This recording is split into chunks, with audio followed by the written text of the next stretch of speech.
Beginning. Hi, this is the Valley Stream Book Club. We are meeting tonight to speak to Amina Akhtar, the author of Almost Surely Dead, and she is speaking to us from Arizona. So she'll explain that to you. Hi everyone, I'm Amina Akhtar.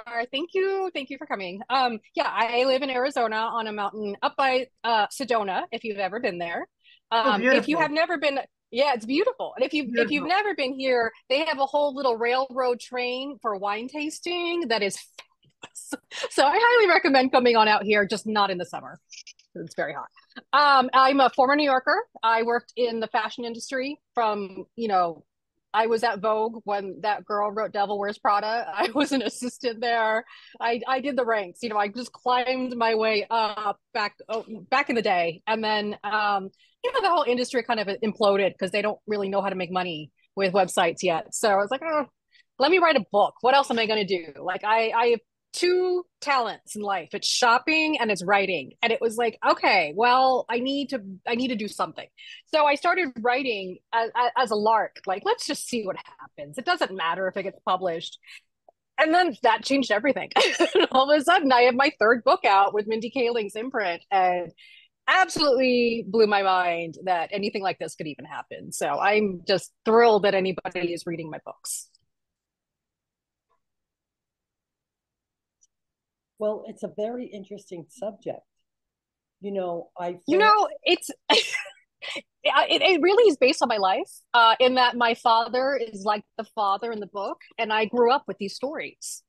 So my entire, like, all my lullabies, all my were always about these really scary, horrific things that you don't want to have a child know.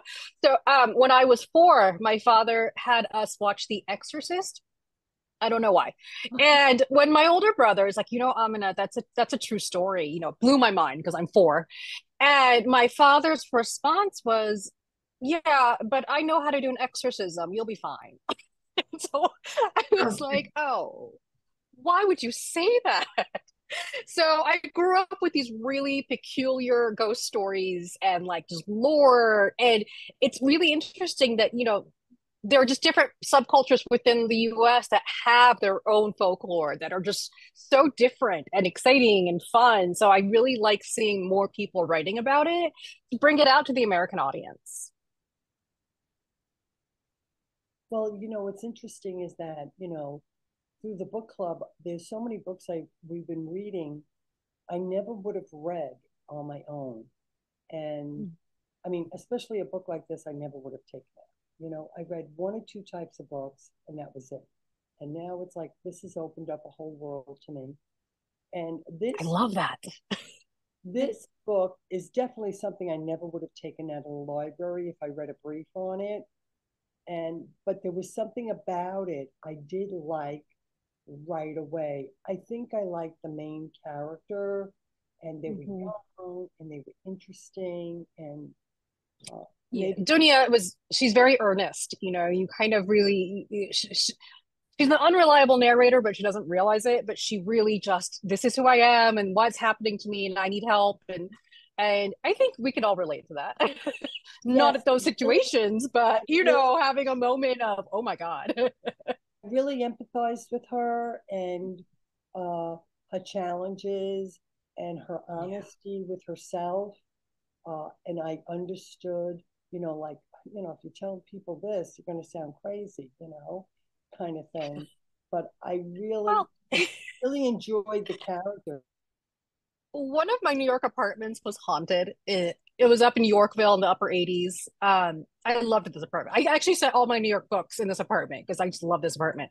And I remember feeling that I had all these weird situations happening in my apartment. I'm like, this is really bizarre. And then I was thinking, people are going to think I'm insane. Is it these small little things were happening, not like you're watching a movie and a chair moves. That's not what happened. It's like little annoying things that you're like, this is peculiar. What's happening here? And so it was kind of like, how do I get that feeling of, am I losing my mind? Is this really happening? Or, like what's going on? And I wanted her to experience that. I like to pull from my life as much as I can. So, sorry to all my exes because they'll eventually die in these books. But so anything I can pull from my life, I'm gonna put them in here. Well, I think the fact that it took place in New York City, it was very identifiable because, us living right outside the city, I go into the city, I work some days in the city. I just was in the city today and I took the train home and rushed to this book club. So, I understand the whole subway experience and all that. I don't know about somebody living in the Midwest reading a book like this. Uh, it was so identifiable to me. It was very interesting. And I wanted that sense of like, what you're around everyone. There's just so many people in New York, that if somebody randomly is targeting you and there's a crowd of people and you don't know who it is, that to me is terrifying. That to me scares me. So I can't do that out here because we have a cactus and some wild pigs running around. There's no people. So I was like, I needed a place where, like, where could I set this? And I thought, New York would be great because she could be walking down the street and somebody could try to kill her. And that's, the huge fear, I think, for a lot of people is getting pushed in front of the subway was always like my top fear living in New York. So I was like, all right, I'm putting that in there. But I think people can relate to it. I always want my granddaughter who drives in the subway. She lives on in Midtown, and I'm always warning her, don't go near the train tracks at all. Don't. Stay away from the yellow line. You get very careful when you're a New Yorker. Yeah. Very real in these times. Yes. I mean, every day. I think you did a fantastic job. I'm on the last 2 pages. That's why I was late. Oh, thank you. And I don't know, for some reason I love books about Ginny. And I don't know if you've ever read The Ginny and the Golem. I haven't, but there's 2 new Djinn books. One is the Djinn's Daughter, I believe. And I just ordered a new one and I can't remember what the title is. I'll have to find it and get it to you guys.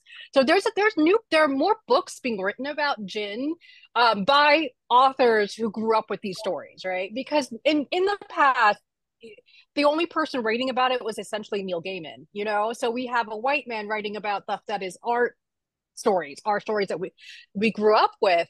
So it's really fun for me to see other authors and how they're approaching it because there's no hard and fast rules here. So it's like I want to see what their Djinn's like. So anytime I can find a book about Djinn, I'm reading it. But I have heard about the one with the golem, and I need to read that one. It's a combination of both Jewish lore and Arab lore. What what I found out in my research? There are Jewish Djinn. There are some sort of artifacts of Jewish Djinn because Djinn predate the religions, and so there were some who were Jewish, there were some who were Christian. They go, in different parts of the world, we call them different things. So in the Western world, we call them fairies because fairies are a type of Djinn. So these were things I was learning because I was going through all the academic texts because I was like, I want to get this right. I don't want to put a book out there that I am completely wrong about. Just get the basic info. And I just found that so fascinating because I always thought it was purely an Islamic concept, and it's not. So I thought, wow, that's so cool. Well, what's interesting is that I've heard of Djinns, but I really didn't know much about it. And so it was very educational to me. I found it very interesting. I tried. I really thought, this whole thing, once you introduced the what do they call them? The iPods, not the iPods. The podcasters. And when you first started them in the book, I was like, oh wow, I was so excited when the next chapter was a podcast. And it was interesting to see all these other people's perceptions of everything. I just found it, and also it was very identifiable being on the subway. I thought that was a big thing. Yeah. Well, I know that true crime is such a huge concept these days, and women especially love it. But I start to wonder who, what are people getting from doing these podcasts? Are they helping solve a crime? Are they helping victims and the victims' families? Because a lot of these podcasts are about people's worst days of their lives. and it's becoming entertainment, which is a little kind of weird. So hopefully, as you know, we go and more of these podcasts come, people will start to figure out an ethical way to do it, so that they're not sort of, you know, capitalizing on people's trauma. But I try to avoid true crime at this point because I feel like a voyeur, and it's like, oh, I don't want to, you know, that's a real person, and I feel terrible about it. So, the podcasters, I mean, that's a very modern thing. It's a new, Mm-hmm. and I think that they're talking about that's like really the in media now. It is. Everyone has a podcast. I've been on so many podcasts. Um, you know, it's also really great storytelling technique because in this book you get to see how Dunya is not telling the truth, even though she thinks she is, and it's the truth that, but she's seeing everything through a very narrow lens of her trauma, her traumatic life, and her family. So she's not seeing things from other people's point of view, which is normal. You know, we're all human. But I wanted to be able to have the other characters come up and say, that's not what happened. Here's what happened. I was there, you know, and get their points of view across, while making fun of podcasters, because that's always fun to do. You're very creative. Thank you. The only thing I found was that earlier in the book, you know, I mean, I read it till the end, was that there were two places in the book where I really thought that it was very strange how this woman, Liz, ended Kendra's life and, of course, met Dunya. Okay. And Mm-hmm. there were two times where I was like, it's very obvious there's something with her. And I was surprised. Right. Then there was also when they were, both Kendra and Dunya were getting these text messages that were obviously not from each other. I thought it was going to be solved then. You know, I like to keep you guys guessing. So, you know, I think it's important to give people clues of parts of a book where they could guess parts of the story. I think that helps people want to keep going, but you don't want to give them the full story, you know, because the entire time you're wondering, is she really being haunted? Is she crazy? What's going on with this weirdo? So, and like, where is she? Like, is she alive? So I just wanted it to be this full story. I did have somebody tell me that the tell in my books is don't trust the very overeager white friend. So I'm gonna flip that on its head on my next book because I didn't realize I was doing that. I was like, okay, well now that I know I have a trope of my own, I need to change that a little bit so that people won't guess who the killer is in my next book.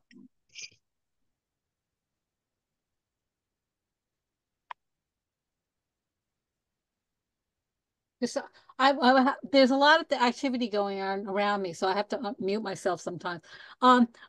Okay, when you started this book, though, I'm trying to say it went totally different direction. I felt, you know, I didn't know what to expect. I'm a pantser, you know, which is like I don't usually outline. I just sit down and I write. Sometimes like I'll have an idea. I want the beginning and I'll know the ending, but I won't know the middle. And my plots just tend to go in the strangest places. And I let them because I feel like sometimes I'm really just transcribing what's coming down in my head, you know? And sometimes it's too wild and I have to pull it back a little bit. And sometimes it's like, oh, this makes sense. Okay, yes. So I want to get better at plotting because I think that really is a smart, more productive way to do things. It's just unfortunately not been my process. So my plots tend to be a little wild. So did this take a long time to write then? This took about a year and a half because in the middle of it I'd broken my pinky, and you would think that if it's just the pink, I couldn't type. I was like, I had the worst break in the world. They had to pin it. It was a nightmare. So I was like typing with one hand and my editor being like, I can't type. Like, help me. So I was really late on this book. And when I did the last version and I sent it in, I was like, oh, I got to do more with this. And they were like, no, it's done. And I was like, no, it's not done. I would have kept going, but my editor was like, you're done. This is it. Finish. Oh, thank you. So sometimes you need someone to stop you, because I could have just kept on reworking it to death, because that's kind of what I do. The podcasting, was that written around text that was already finished? Or No, I wrote all 3 timelines pretty much as I was going. And then at the end, as I'm doing revisions, I was reading that book, Refused to Be Done by Matt Bell, which is a fantastic writing workbook if anybody wants to be a writer. It's really about how to do revisions. And he had suggested, if you have timelines, take them apart and go through each one. And I was like, oh, I really don't want to do that. That is so much work, but that's what I had to do. So I took each timeline and I made sure they each kind of told a story, beginning, middle, end of what's happening, and then braided it back together. Again, I don't have a smart process. I'm not gonna lie. I need to have a better one. But it really, to me, made so much sense to do it that way. And I had to write them together so I could kind of get the chapters to flow into each other. So it was a labor of love, and I'm glad I did it. I don't know if I would have 3 timelines in another book. The book I'm currently writing has 2 timelines, which is very easy, and 1 point of view. So that is a lot easier. But we'll see. We'll see how that one goes. Well, your other books, what are the subjects? So, as I was a former fashion editor, the book I was writing that started off this was called #Fashion Victim. And it is, if you take that movie American Psycho and you mix it with Devil Wears Prada, that's the book. I thought I kind of had a love-hate relationship at that point with fashion world. I was in my mid-30s.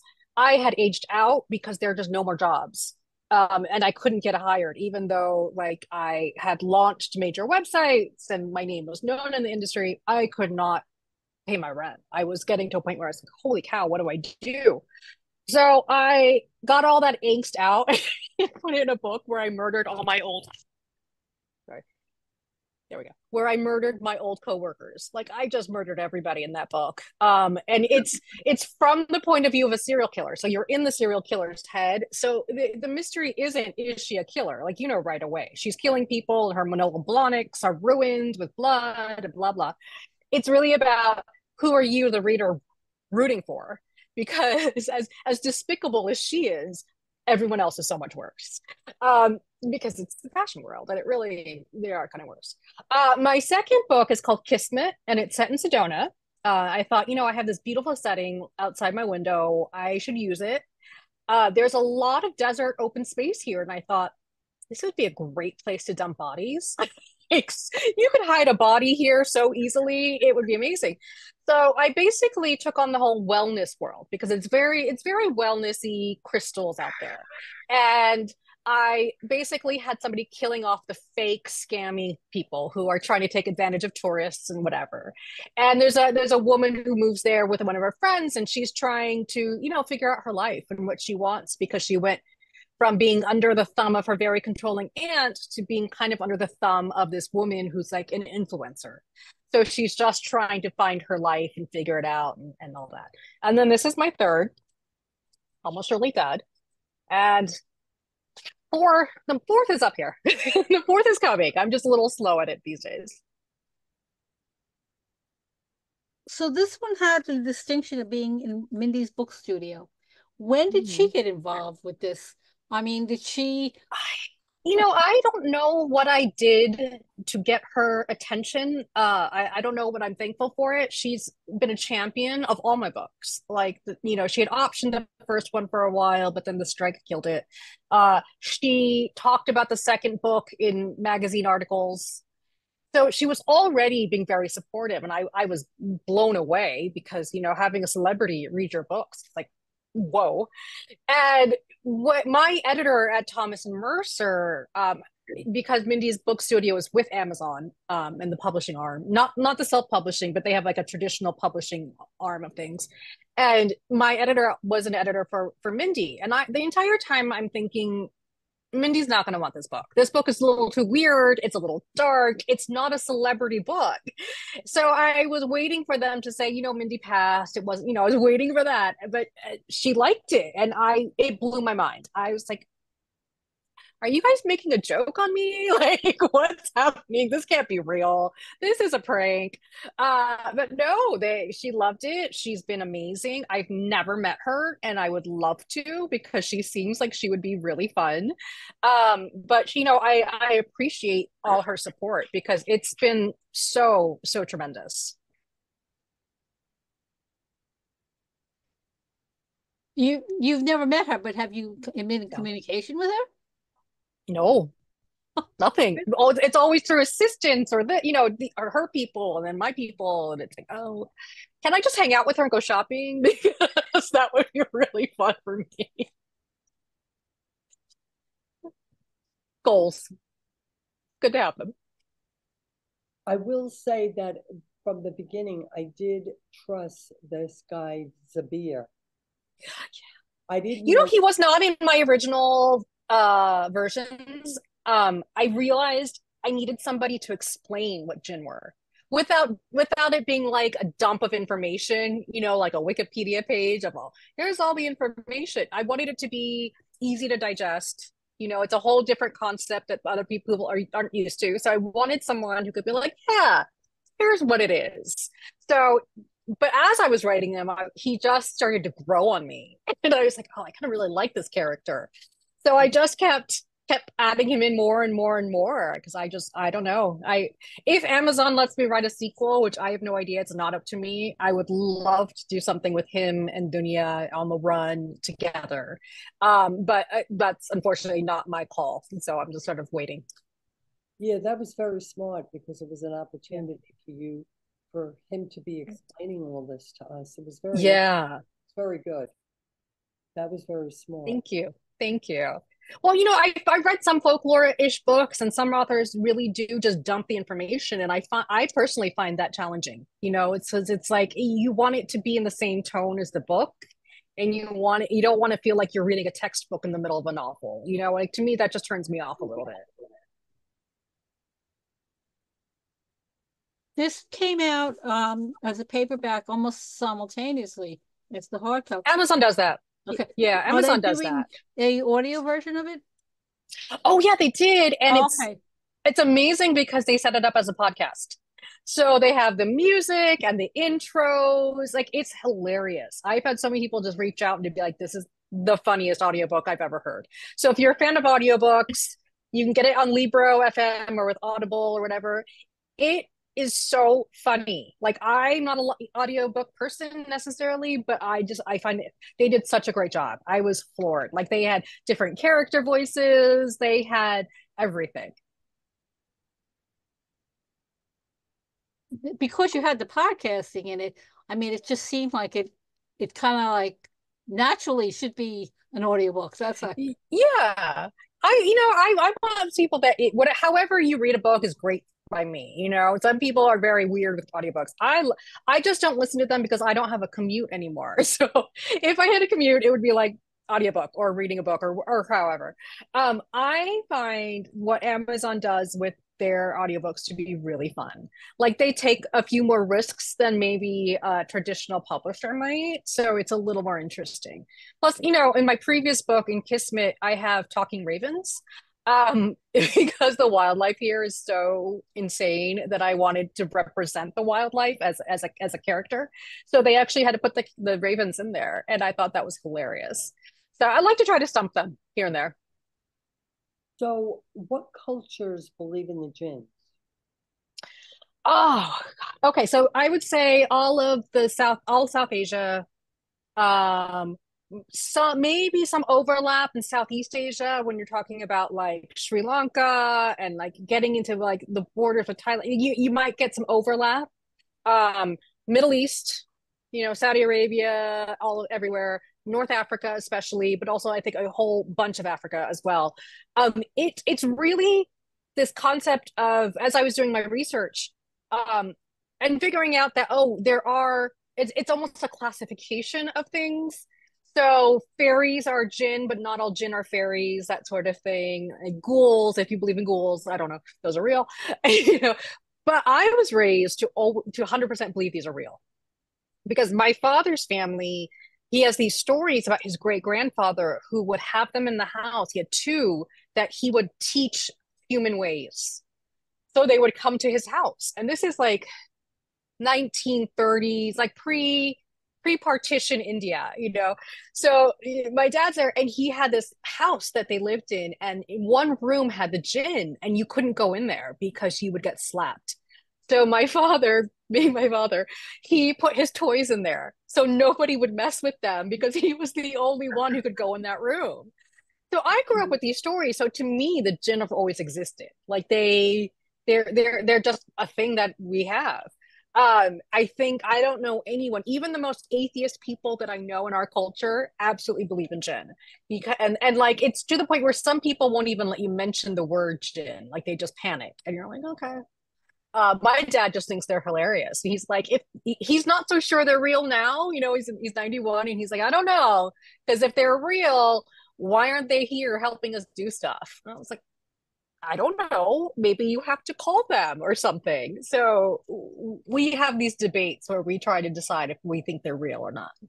But it was amazing how this Baba was so tied to her, you know, and then you learn why, you know, because of her mom. Mom, and her mom loved her, but she never realized it. And you know, I wanted to sort of write that that great immigrant book where you always end up realizing your parents were right, and you have to go and that your parents are human, and that they, you know, you give them a little bit of grace, because I think it can be so challenging for people to realize that. Like The Namesake, you know, every time I read The Namesake, I cry. I would call my mom and say, I'm so sorry. Because, you know, the way the parents, you know, the character sees his parents as he's uncool, and he wants to be American. And I understand that because I was part of this generation that came here or grew up here. We were the first, you know, of the Indian and Pakistani kids that a lot of people had ever met. And wanting to belong is such a huge concept for a lot of us. But then to realize you hit a certain age where you're like, you know, our parents were doing the best they could, and let's give them some love and grace for that. And I, you know, I think that's something that comes with age where you start to realize that. But I wanted to have Dunya have that moment with her mom and be like, you know, yeah, I get it now. And it isn't particular to immigrant books, but I feel like we always have such, you know, wild, you know, assimilation issues in our work, and like how we're trying to belong into different cultures and sort of that. So I really wanted that to be the crux of things. Yeah, but there's a commonality no matter where you're from, where your family. Yeah. You know? So everyone can relate to the parentals. Are you first generation here, or did you? Yeah. My father moved here in the 60s when the visas opened up for us, and then my mother was here in the 70s, and we were, you know, we were born here, and but we there were definitely moments where you go to school and you know, they would think we didn't speak English, or they want to put you in ESL classes, and you're like, but I'm an honor student. What are you doing? So it was definitely a very different experience for us growing up than the generations that are here now. I think Mindy Kaling does a good job in some of her stories with that, but a lot of the younger kids who don't know the struggles that we had to deal with are always like, well, why does she always go with white guys in this? And I'm like, well, because there was a big push to assimilate, you know, like and a lot of cultures in the 70s, not ours, but a lot of cultures in the 70s wouldn't even teach their kids their mother language, because the experts were saying, oh, no, you shouldn't do that. You should only let them learn English. So there's a whole generations of people who are disconnected from their culture because they don't speak the language. So I think it's not just us, it's, you know, universal. But yeah, it's really just, you know, trying to figure out where you belong in the world, which I think all of us can relate to. Have you gone back to? Yes, to Pakistan. So after partition, my parents had to move to Pakistan, and you know, people who were Hindu had to move to India. It was terrible, and so they were then in Pakistan. I've gone back a few times. I don't enjoy going because I'm an unmarried woman, just to be perfectly honest. And I can't exactly walk around by myself and do things. And I get stuck at home reading books. I can do that here. So I haven't gone back in, I want to say, almost 30 years. I mean, it's such a trek. Not gonna lie, it is a 24-hour flight. I feel like for that, I'd rather go somewhere more fun. I asked that because I'm first generation Chinese American, and everyone says, "Do you want to go back?" And I said, "No." I don't speak the language. Barbara's trying to learn Chinese, but I don't speak the language, and and that's hard. It is. Yeah, it's very but see, that's hard. one of the things. The language wasn't taught. It was a thing. It was a real thing where psychologists told parents not to teach their kids languages. And it was like, but no, I don't really want to go back. I had some weird experiences there, and obviously the 90s and stuff were a little bit different, but it made me understand a little bit of some of the issues happening there. But as a woman, I don't feel comfortable going. I always tell my dad that I would go after I got married, but I'm 46 and single because I just decided to not marry. So, oops, not going back for a while.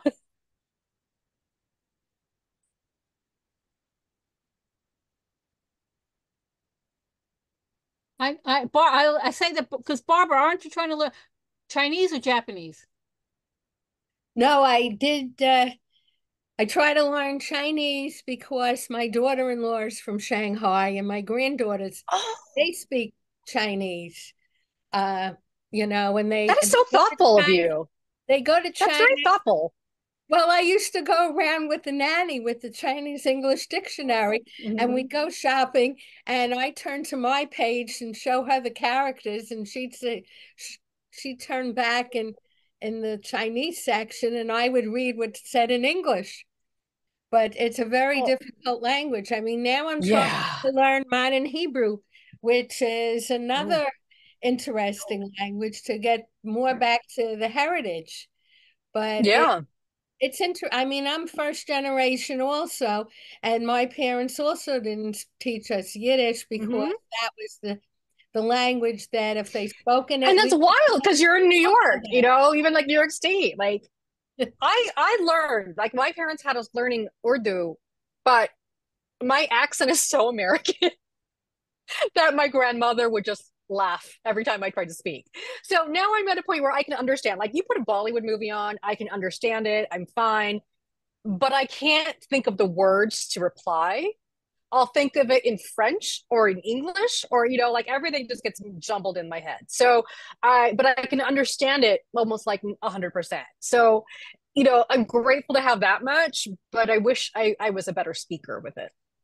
That's exactly my issue because I grew up listening to it, but when I speak Chinese or try, everyone laughs. I mean, they laugh at me. Yes. And they like that is not a way to encourage people. Right. So that's why I said that everyone asks, like, do you want to go back to I don't want to be laughed at all the time because like even when I talk to my dad now, in Urdu, he'll just be like, "Oh, that's so cute." I'm like, "No, I'm trying to." And a couple of times I just say, "Just speak English. We'll understand your English better than." And then you just feel like a failure because they're like, "No, don't even try. It's fine, sweetie."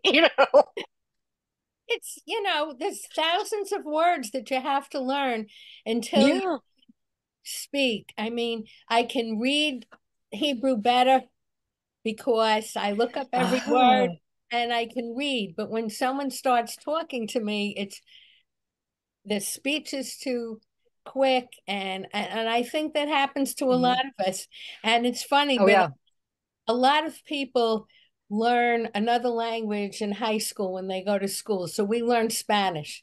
And even in this Hebrew course I'm taking, where there's people from all over the world, a lot of them that have Spanish as their language, they laugh at us Americans because we took Spanish. And when we can't remember the Hebrew word, the Spanish word comes to our head. Yes. Yeah. I did. See, I took French because I was so mad that my parents moved me from the Bay Area to El Paso, Texas as a child that I was like, I'm not learning Spanish. How dare you? I'm taking French. So I took 8 years of French, which came in handy with the fashion world. But if you asked me to speak to a French person right now, it'd be like the wrong language will come out. Like it just everything gets a little mixed up. The trick I've learned, have a few glasses of wine and then do it. Easy.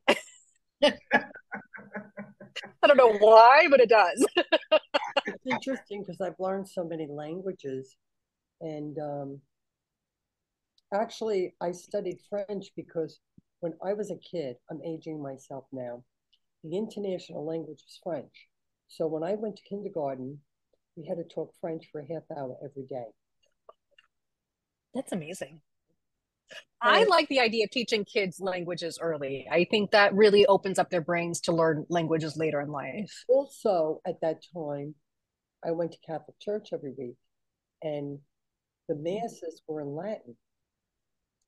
So then by the time I was 7, I finally understood every word in Latin in the masses. That's amazing. Yes, it is. But my mother majored in languages, and she was very educated. She, and so when I would do my French homework as I got older, and she'd say, well, why don't you sit with me to do your homework with me? And I would talk French to her, and she was answering me in Latin. And I'd say, Ma, that's not French. And I didn't know Latin conversation enough because how many people knew Latin conversation? Nobody. Nobody. She was answering me in Latin, and I'd say, "Mom, that's not French." And That's amazing. it is because her brain went to Latin, Mm-hmm. foreign language. But also, I have to tell you, I was so upset. I was 7 years old. Now I know Latin. I know every word at the Catholic Church Mass, and they announce, from now on, all masses are going to be in English. English. I thought I was going to die. I really did. All that work. So my brain, plus All that work. my best friend's mother was from Italy and only spoke Italian to me. And then my great grandfather spoke German to me, but he really spoke a Swiss German. Oh, They were from Alsace Lorraine.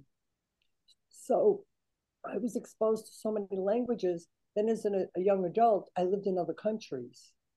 And, like I knew Swahili when I lived in Africa and Kiswahili.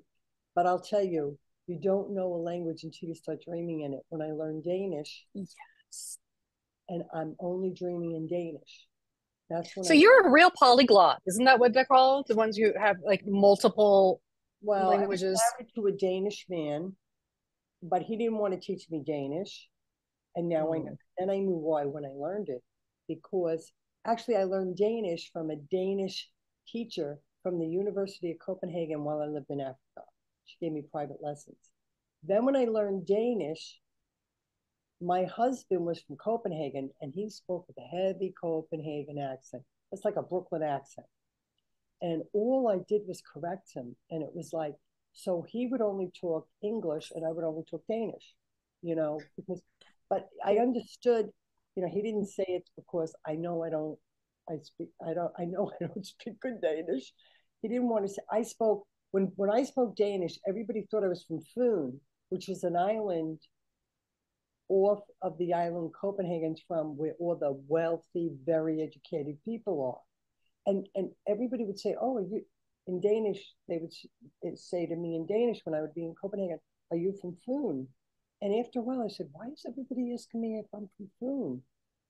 Does my accent sound like that? Maybe the lady who taught me is from Fyn." And then Probably. everybody said, "No, Lorraine, it's because," and this is what everybody I knew in Copenhagen said, "No, Lorraine, you speak very proper Danish, much more proper than us."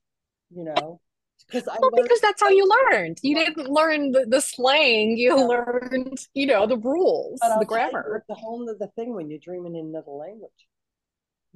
I have not done that. So I knew I language, and then when I got to college, it's like you got to take 2 semesters of language. I'm like, what the heck am I going to take? So I took French, because French was the hardest language for me to learn the grammar. And when I took French, the French teacher I had, he was great at teaching grammar. I picked it up right away finally from him. But when he spoke French, I thought to myself, oh, Maron, this guy's teaching French. He sounded like an American talking French.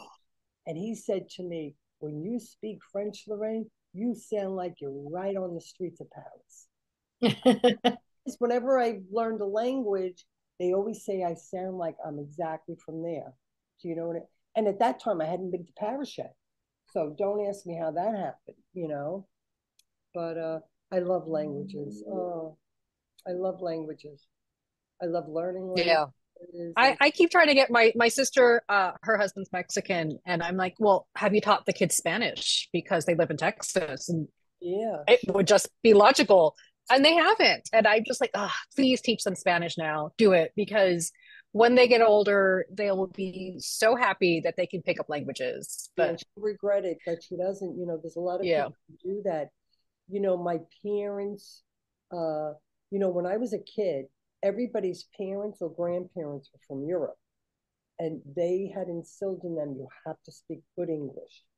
Because then you'll get a good speed, you can talk, you can, you know, all good. And meanwhile, it was like I had so many people in my life, but they each spoke a different European language. But I'll tell you, when I get upset today, I talk Italian. Yeah, which language are you cursing in? If Italian seems to be the right one, right? I'm driving, it's Italian. And there are times where I'll get upset in Danish.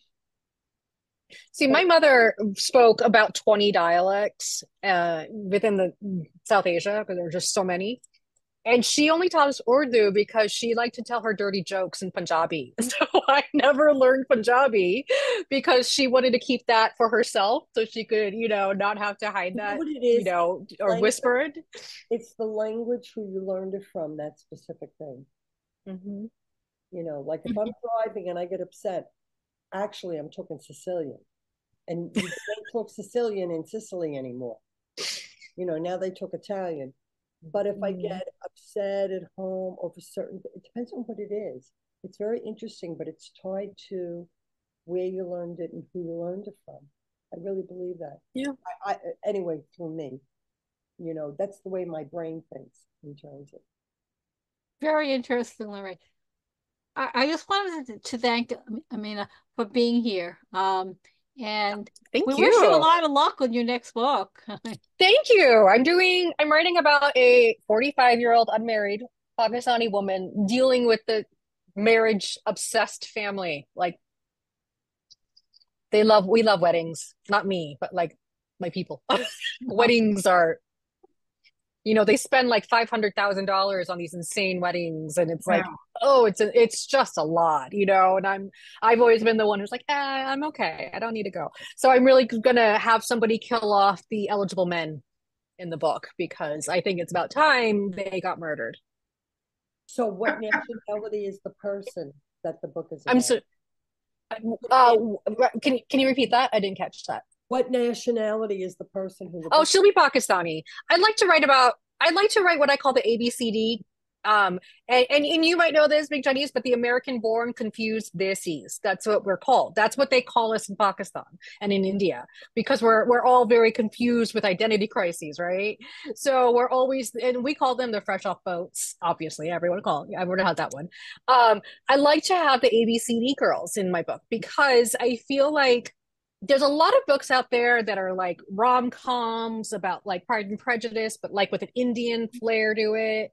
And it's like, but not all of us are like that. You know, a lot of us, we're struggling to figure out our identities. And I want those people to know that I see them and I was one of them. And it's, you know, and it's going to be fine. Just keep reading and you'll be okay.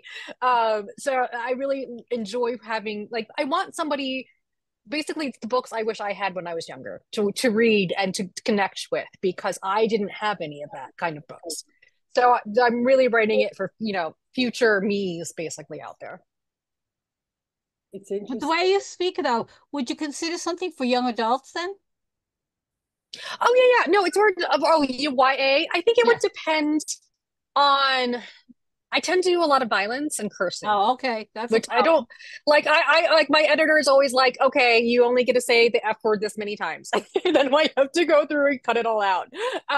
So I don't know if I have the right brain for it. But I never say no. It's never saying, you never know. Maybe, I've got two books I want to write in my head, and then maybe after that I'll feel like doing a YA book because my niece and my nephews will be growing up enough that maybe it's time to write them a book.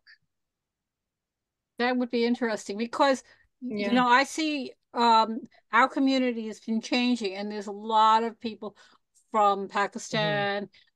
There's a call for Urdu books, and the young kids used to say they find it hard to find books that they can identify. It's sometimes easy Yeah. with the picture books, but when they get a little older, Yeah. they can't.